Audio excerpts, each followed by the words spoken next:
ready when you are. Okay. So hello. Whoa. Your friendly neighborhood Cassie here. So today we're going to be talking about pelvic torsions, and I want to give credit where it's due before we get started. I first learned this technique from Peggy Lamb, and that remains today the only place I have ever seen this information. And so Peggy Lamb, if you ever see this, thank you. So what we are going to talk about is pelvic torsions. Are my hips somewhat in the frame here? All right, there we go. So many of us as body workers are familiar with pelvic tilt.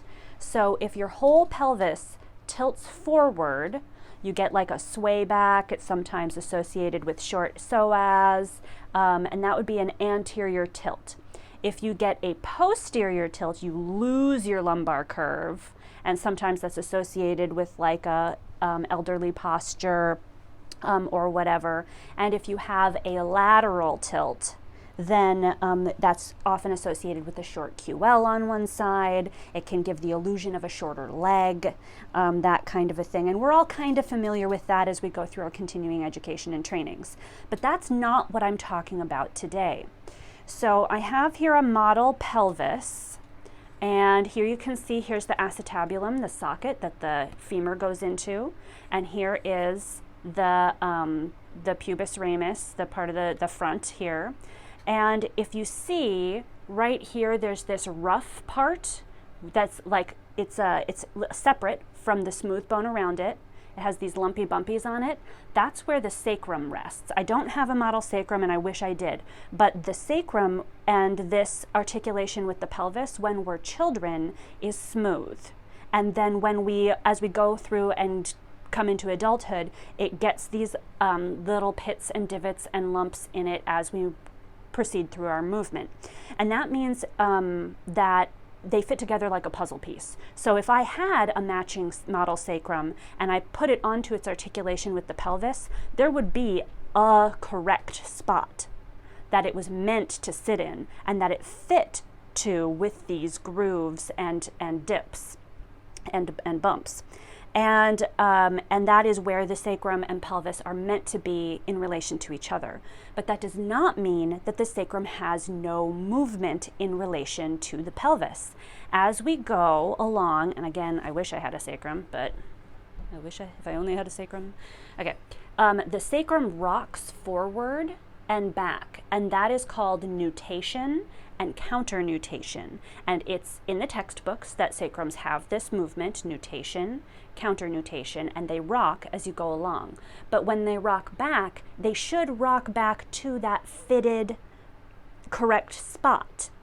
What happens in a torsion is if you have your sacrum here and your other pelvis here, is that one of them will get torqued backward or forward in relation to the sacrum and the other one. And so your pelvis is twisted. This can also give the illusion of a short limb because that torque is changing the relationship of where the femur is resting as it comes out of your pelvic girdle. So some things that let you know that it might be a torsion is, first of all, stabbing pain. Specifically stabbing. I have had clients describe it as being stabbed by an ice pick in the back of the SI joint, being stabbed by a screwdriver in the front of the hip, a penetrating hot wire that goes through the hip. It will be hip pain through the full, like not just out on the outside of the leg, right? Not just out on the outside of the leg going down from the greater trochanter, but up in the hip, and it will be stabbing. That stabbing pain will be on the torqued side. Some things we all know, the pain is not necessarily where the issue is, but in this case, the pain is on the side where the issue is. If it's a trigger point or some kind of fascial or compensation, you can have pain all kinds of places. That's not where the source of the problem is. But every single torsion that I have ever assessed and treated, the pain is on the torqued side. That's important to know because other symptoms can migrate around. You can have someone with this stabbing hip pain, but a feeling of pain or weakness in the opposite knee, a feeling of pain or instability throughout the back, a feeling of instability or discomfort even in the other hip. But the stabbing pain will be on the torqued side. So if we're going to do the assessments in a minute here, but if you go and you do the assessment and it's unclear if this one is torqued forward or that one is torqued back, like which one is the normal side, because everyone has their own posture, their own proportions, and when you're doing these measurements, there occasionally you'll find someone where it's not totally clear which one it is. The painful side, the side that's the most stabbingly painful, that's the one. So then that's pretty much the intro of what it is. So let's talk about how we assess it, because it's so easy. You just have to know how to do it. So again, here you have your model pelvis, and you have this place you can see where the sacrum is meant to fit. And this is the front. You're looking at the front of this person right now. So now you're looking at the back, and the sacrum fits behind the pelvis. So you'll have the pelvic bone here, and then your sacral bone, your sacrum, will be right there. And there is a bony dip right there, and that's where we think of that back dimple being. And I think as body workers, we all know that that different people have different proportions. That is totally normal. Some people that dimple will be more visible or easily findable than others where it's more difficult. But if you can find the dimple and then come out laterally, you will be on the edge of this pelvic bone. And then you just have to feel up and down for the highest point of that bony ridge.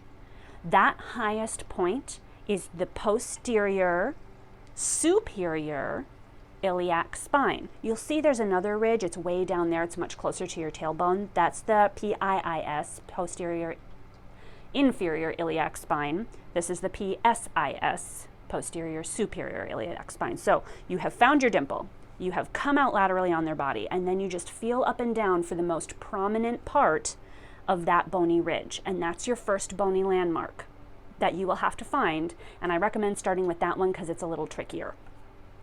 On the front of the hip, once you find that, there's this other bony prominence here. People who are not anatomically trained kind of think of it as the point of their hip, that pointy front bone of the hip. And that is your ASIS, anterior superior iliac spine. Yeah, ASIS. And those are your two landmarks that you need to find. So we're going to start, we're going to assess someone here today. We're going to start with the good side first. You always start with the good side first. You start with the good side first.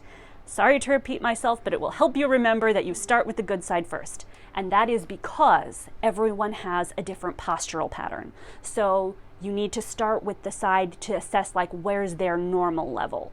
Because if I'm used to having my hips released into an anterior tilt already, and then you go and you find these landmarks, it's going to look like the back is way, way up from the front, but that's not the painful side. So you need something to compare it to, right? Because the pelvis is meant to track together. So we're going to start with the good side first. We're going to find that bony prominence, the PSIS in the back. Then we're going to find the ASIS in the front. We're going to measure the relationship of them and just stick the fingers straight out. And the back should be a little higher than the front. As you can see, where am I here? Boop. So you can see if you're looking at a pelvis, here's the front and here's the back. The back should be a little higher than the front. Probably about an inch-ish, but it will depend. So that's normal. If they are level, that means it is posterior. If they're way the heck off, that would be anterior. So let's take a look at that on a real body. I'm going to take a leap of faith and take my microphone off. I'm pretty sure the phone will continue to record. Once I disconnect the microphone, it will just be less good audio, but it's more important to see it, so it's okay. All right. All right, so here I have my practice client, and if you ever feel like you're having a hard time finding the bony landmarks, it's okay to ask your client to reach back and find their own little back dimples and reach forward and indicate their own little, like the point of their own hip. So what I'm going to do is I'm reaching back and finding his spine, so I know I'm on the midline, coming down to the level of the hip. Then I'm going to come out and find that little dimple area, and then I'm going to feel up and down. It's a little exaggerated so you can see it, so that I can find the PSIS, which is right there. So now I'm going to have my hand sticking straight out from right there. Now I'm going to find the point of the hip in the front, the ASIS. So I'm going to come along, totally kosher to have your client find it for you. And now that I've found my two bony landmarks, I'm going to come around and I'm going to see, can you see in the camera? Mm-hmm. Okay. There we go. So you can see I've got my fingers sticking straight out from my bony landmarks, and the back is a little higher than the front, and that's okay. This is well within the realms of normal for a human. So this would be, again, the good side first. So then I'm going to have my practice client turn around and we'll look at what would be the painful side. So again, I'm going to find the spine so I know I'm on the midline. Then I'm going to come down and come out laterally, find that dimple. There it is. Find that bony prominence, move up and down, make sure I'm on the most prominent part of that bony landmark. Find the front, find that ASIS, make sure I'm on it. Here we go. And so now I've got my hands sticking straight out from the bony landmarks on this side. And on this particular person, you can see that the difference between the back and the front is greater than it was on the good side. Do you see that? So the back should be higher, and it was higher on the first side, but that was just about like an inch or maybe an inch and a half. And this is a good, like, maybe even 3 inches. Like this is like legitimately an anterior left, I would say that in the other order, left anterior pelvic torsion. And it's not a tilt because the whole system didn't come in together. Let's do that one more time on another model real quick. Can I have my other practice just so we can see again on another body? Do you have any time? Okay, perfect. So I'm going to come in again, find the spine, come down, come out laterally until I find that little dimple. Out from the dimple and feel up and down. That was exaggerated so you could see it. Until I know I am on the most prominent part of that bony landmark. Now the camera is tilted. Is that going to mess with the... No, it's just... See that? You're okay? Okay. Mm-hmm. And then, so here is the PSIS of this practice client and the ASIS right there. And you can see now on the good side, the difference for the back is higher. It's a little higher than the good side was on our previous person. That's why we always check the good side first, because everyone's posture and proportions are a little different. And you need a baseline for that person. So here we go. This is probably a, I don't know, maybe about a 2-ish, maybe 2.5 inch difference. And so let's go ahead and have you turn to the other side and we'll do it again. So find the midline, come down, find that dimple, come out laterally, move up and down to make sure you're on the most prominent part of the bony landmark. Then come to the front, poke them around, poke them a little bit. There it is. Double check. Here we go. Okay, so in this case, on this side, they're much more level, and this is the painful side. So this is what I was talking about, where you follow the pain for the technique. If I only did these measurements and didn't ask her where her pain was, I might assume that that first side was torqued forward. But this left side even though it has something that from the outside appears to be a normal amount of difference between the back and the front, this is the painful side. And the pain stays local with the torsion every time. So this person has a right posterior pelvic torsion. And I do want to say that, you know, life, it's a crazy world out there. You may find, if you were to check everyone for a pelvic torsion, you might find people who had pelvic torsions, maybe because they grew that way. But if it's not causing pain, then you don't need to mess with it. It's these people with the chronic, penetrating, stabbing hip pain. You've done body work, maybe with the same client for years. They've tried physical therapy, they've tried acupuncture, and this penetrating chronic hip pain will not resolve. That's when you start looking, okay, let's check a torsion. So now let's do the treatment. So first, I'm gonna take my first person. All good? Okay. So I'm gonna have my first person now refresh my memory. For you, it was a left anterior? Yes. Okay. So if you lay down on the table, your left leg will be over there. You'll be face up, and I'm gonna have you, yeah, you can film from that side. That should work. So what we're gonna do is I am going to scoop my hand underneath his pelvis, and I'm gonna curl my fingers so that I'm hooking the top of his iliac crest. I'm gonna try to hang on and hook the bone. And then, keeping the other leg straight, I am gonna scoop up the affected leg, right? The hurt side leg. I'm gonna be lifting the leg and pushing it towards his head while I pull the back towards his feet. So this ends up being a pull directly inferiorly, directly towards the feet on the body with this hand.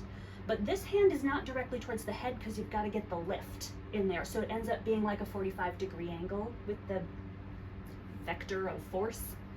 And so I will have you move your hand out of the way for me. And I'm going to be doing this.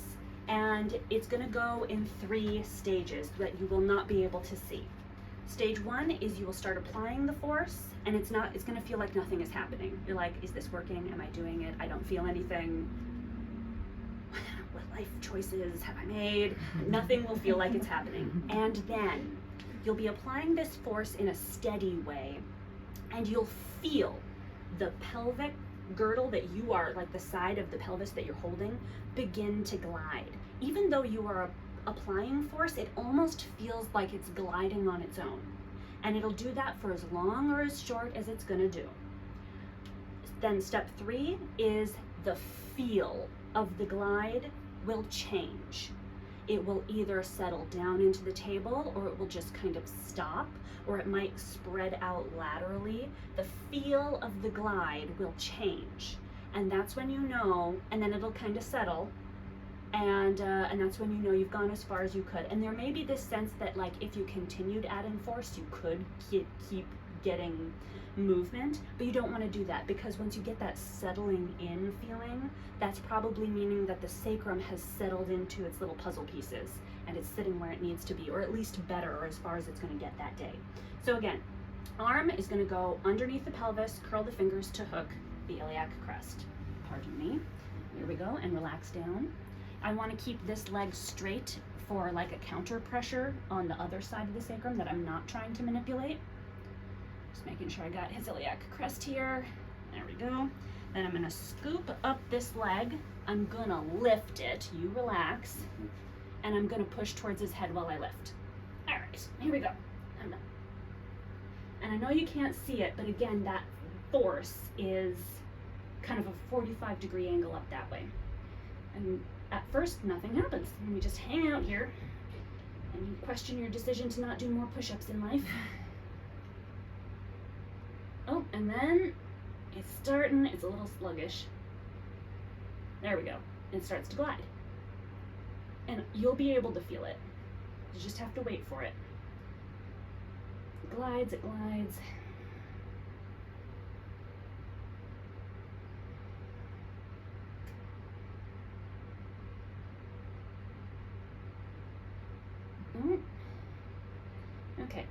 we're already kind of changing the feel.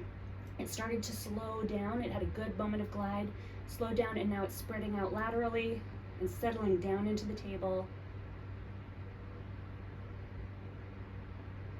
All right. And that will probably be as far as it will go, or as far as we should try to get it to go today. Depending on their compensation patterns, it might not fully land the first time, but usually you can get it pretty well if you're just steady. So go ahead and slowly and smoothly stand up. Was the hip in pain when we started today? Yes. Now go ahead and stand up. Better, worse, or the same? Better. It's better. Different, yep. And there may be, depending on how severe the torsion was, or how long it's been in there, they may like have a little moment because their whole center of balance has shifted now. So, and they also, you'll sometimes see like a systemic release where they'll just get flushed and sweaty if it was a really big torsion. Mm-hmm. So at first it's just gonna, sometimes there should be less pain, hopefully, because you're not grinding those puzzle pieces together in the wrong spot. But yeah, there may be some like weirdness in terms of center of balance. Mm-hmm. All right, so let's go ahead and have our other person who very conveniently, I don't have pain. oh, you don't have pain. Mm. Okay, well, I'll just demonstrate what the technique would be, but we won't actually do it. Do the torque. Yeah. Okay. So we won't apply any force, but I'll show you what it would be. Okay. So for you, which one was the, This is the more involved hip. okay. So if you don't have pain today, or it's not painful It's in general? just- it's not painful in general. This is just the hip that I've got kind of Okay. this thing going on. Gotcha. I had I did have surgery on a Mm-hmm. disc, Got it. so it tends to be this pattern. Sure thing. So in this case, because she doesn't have that stabbing pain and there is a surgery and a cross-body pattern, I would probably, as a body worker, go to a different technique as my primary technique for her, but I still have to show you how to do it. So I will actually have you roll to your side and scoot towards me on the table with the affected leg, hip up. There we go. And your arms and upper body can be however is comfortable. Do you need like a little, we can grab that blanket as a pillow, or are you okay? I'm fine. Okay. So this one's a little more awkward in my opinion, but it is what it is. What I'm going to do here is I'm going to find that iliac crest again, and I'm going to nestle the heel of my hand behind the iliac crest, still on the pelvis, not up in the lumbar, right? And I'm going to be pressing against the back of that iliac crest. And then I'm going to scoop up this leg, and I'll have the weight of the leg, and I'll be pulling it back towards me in this sort of like again, it is like a 45-degree angle, because I'm pulling as well as bringing it back while I'm still pushing that way. So I'm going, this is the direction. So I scoop up that leg, and again, I'm not going to apply force, but you want your client to be at rest as much as possible. I do find that if I grasp like right by the knee and hold the lower leg, it's easier to carry the weight of the upper leg versus if I try to be on their thigh and then their lower leg is just flopping around. And then I would push here, and again, I'm not going to do it, but I would push this way and pull that way. And this leg will be anchored this hip will be anchored by the weight of the body and the other limb on the table. And so I'm going to go womp. And this one, it is a little trickier to feel, but it will follow the same pattern where I'll apply force and I'll come to like a soft end feel because I'm at the end of their flexibility within their body. And I wait, and I don't torque it more, I just wait there, like right at the edge of their body. And then I'll get that same like glide feeling where it's like the hip is twisting forward and I can feel it in the bone that I'm pushing against. And then so it'll glide, and then it'll stop again. And you won't necessarily get that lateral spread feeling because it's up, but you'll glide, you'll stop, and then that's good. So thank you for your demonstration. So I think I have just 2 closing notes, unless I remember something else at the last minute.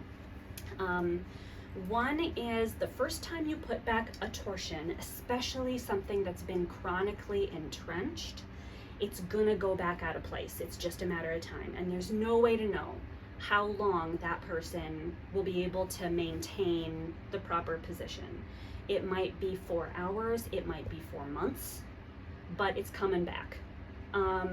After that, it depends. I've had people that only just needed one tune-up a little bit, like a week and a half later, and then they were good for as long as I ever heard from them, you know?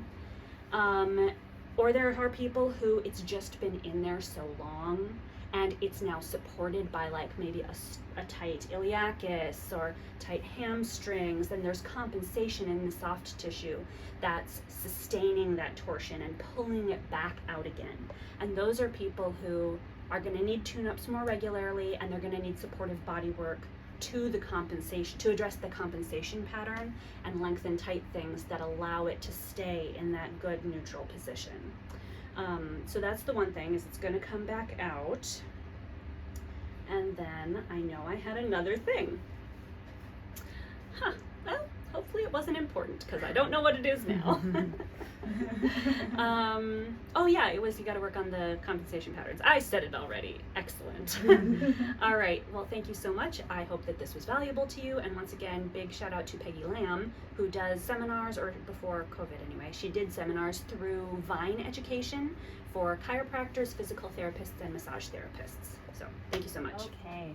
So I remembered the other thing, that after you are done treating, totally okay to measure again. And this is one of the really great ways where we can include in our note taking that on the right side it was about 1.5 inches when we started. On the left side it was 3 inches when we started. And then when after we applied the technique, you just physically go in and you measure again. So I find the spine, I find the